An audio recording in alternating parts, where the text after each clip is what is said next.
ប្រាប់បងឯងមួយស្អែកអូនទៅភ្នំពេញទេណា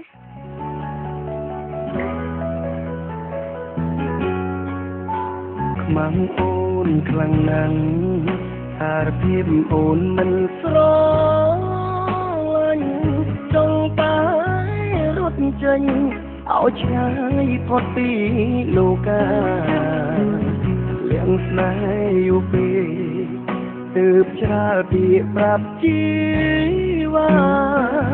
មិននឹកស្មានថាអូនឆ្លើយបាក់ដេសាទេមេឃស្រទុំសងហេតុអ្វីចិត្តខ្ញុំក្តៅម្ល៉េះខ្វាយខល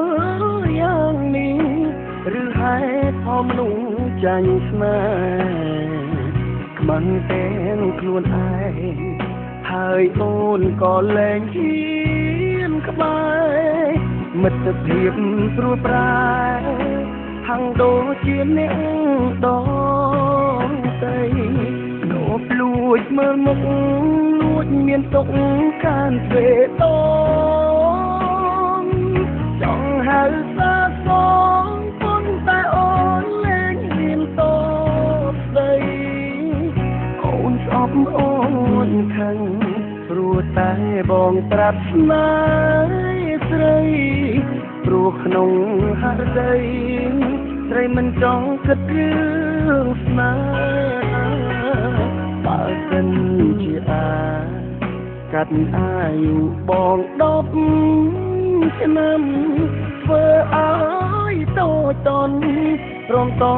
តាសងវាចាបងនឹងកាត់ភ្លាម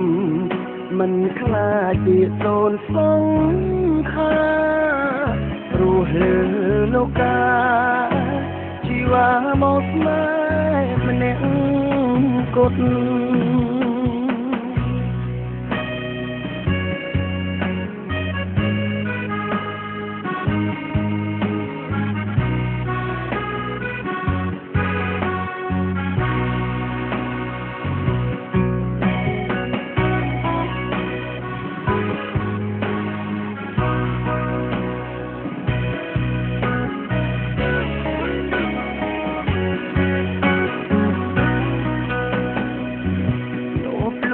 មើលមុខលួចមានទុកកាន់ពេលតងចង់ហៅសាសងប៉ុន្តែអូនលែងហ៊ានតបស្ដីអូនស្អប់អូ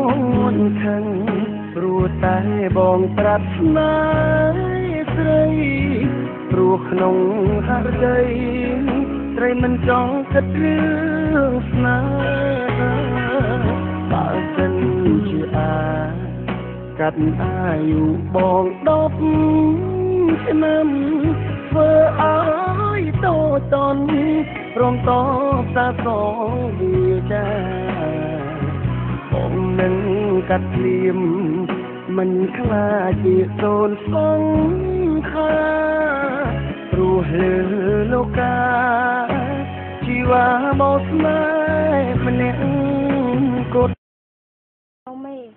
ខ្ញុំមានមនុស្សដែលខ្ញុំស្រឡាញ់ហើយបើឯងកាត់ចិត្តទៅនាងណាស់ព្រោះលើលោកា